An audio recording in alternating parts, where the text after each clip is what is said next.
আমরা আজকে মূলত নির্বাচনের ঠিক আগ মুহূর্তে আ রাজনৈতিক দলগুলোর নির্বাচনী যে প্রস্তুতি এবং সেই সাথে সাধারণ মানুষের যে ভাবনা সেটা আমরা জানার চেষ্টা করব। আমাদের লাইভে বেশ কয়েকজন অতিথি উপস্থিত আছেন।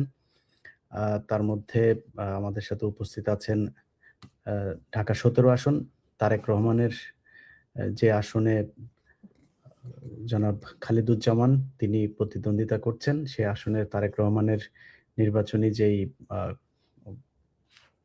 কমিটি আছে সেটার একজন সমন্বয়ক আছেন আমাদের সাথে জনাব গিয়াস আহমেদ ভাই। গিয়াস আহমেদ ভাই আমাদের যুক্তরাষ্ট্রের বিশিষ্ট একজন ব্যবসায়ীও। তারপরে তিনি আবার উম বাংলাদেশ জাতীয়তাবাদী দলের একজন কার্যনির্বাহী সদস্য। আমাদের সাথে উপস্থিত আছেন আ জনাব খালেদ সাইফুল্লাহ ভাই। খালেদ সাইফুল্লাহ ভাই হচ্ছেন রামপুরা জেলা রামপুরা জেলা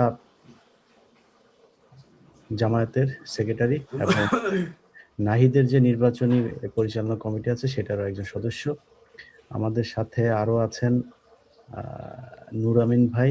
নূর আমিন ভাই আমাদের যুক্তরাষ্ট্রে থাকেন। আমার ঘনিষ্ঠ একজন মানুষ। আরেকজন আছেন জনাব দেলোয়ার হোসেন। আ এখানে সবাই মূলত মোটামুটি বিএনপি রাজনীতির সাথে জড়িত।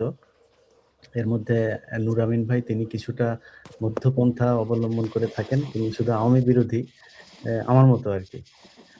তো যাই হোক আমরা শুরুতেই আ যেহেতু প্রধানমন্ত্রীর হয়ে কাজ করছেন, পদপ্রার্থীর হয়ে কাজ করছেন যিনি প্রধানমন্ত্রী হবেন, অ্যা সেই কারণে আমরা ১ম এই জনাব গিয়াস আহমেদের কাছে যাই। গিয়াস ভাই, আ আমরা আপনাকে দেখছি আপনি গাড়িতে চড়ে সম্ভবত নির্বাচনী প্রচারণার কাজে যাচ্ছেন। গলায় কার্ড ঝুলানো আছে আপনার। কি অবস্থা দেখছেন আপনার যে প্রার্থী জনাব তারেক রহমান, তার মাঠ কেমন দেখছেন? ধন্যবাদ ইলাজ ভাই আমাকে সংযুক্ত করার জন্য। আপনার বহুল প্রচারিত এই প্ল্যাটফর্মের মাধ্যমে ইলিয়াস ভাইকে তো আমরা আমি শুনতে পাচ্ছি না। শোনা যাচ্ছে। আচ্ছা, এখন শুনতে পাচ্ছেন? খালিদ ভাই আপনি আমাকে শুনেন না? তো যাই হোক, আমরা যেহেতু আপনাকে ধন্যবাদ। আমি যেহেতু এখন ঢাকা আছি, ঢাকাতে আসলে তারেক রহমানের যে নির্বাচনী এলাকা, সেখানে আপনারা জানেন যে তারেক রহমান দীর্ঘদিন বিদেশে থেকে বাংলাদেশের রাজনীতিকে এবং বাংলাদেশকে নেতৃত্ব দিয়েছেন। তার জন্য তার প্রতিদ্বন্দ্বী দল হলো বিএনপি। সে বিএনপিকে ধ্বংস করবার জন্য আইনঘর করেছে, তারা ক্রস ফায়ার করেছে। এই বিএনপি নেতাকর্মীদেরকে শত শত নেতাকর্মীকে শত শত হাজার লক্ষ লক্ষ নেতাকর্মীকে আপনার শত শত মামলা দিয়ে হয়রানি করেছে, জেলে পুরেছে। তো এই ক্ষেত্রে যে বিএনপি যে মানে কখনোই আপোষ করেনি। অন্যদিকে আমরা দেখেছি অন্যান্য দল, যে একটি দল তারা কিন্তু আপোষ করে ছাত্রলীগের সাথে, আওয়ামী লীগের সাথে আপোষ করে ব্যবসা বাণিজ্য করেছে, তাদের গুপ্ত রাজনীতি করেছে।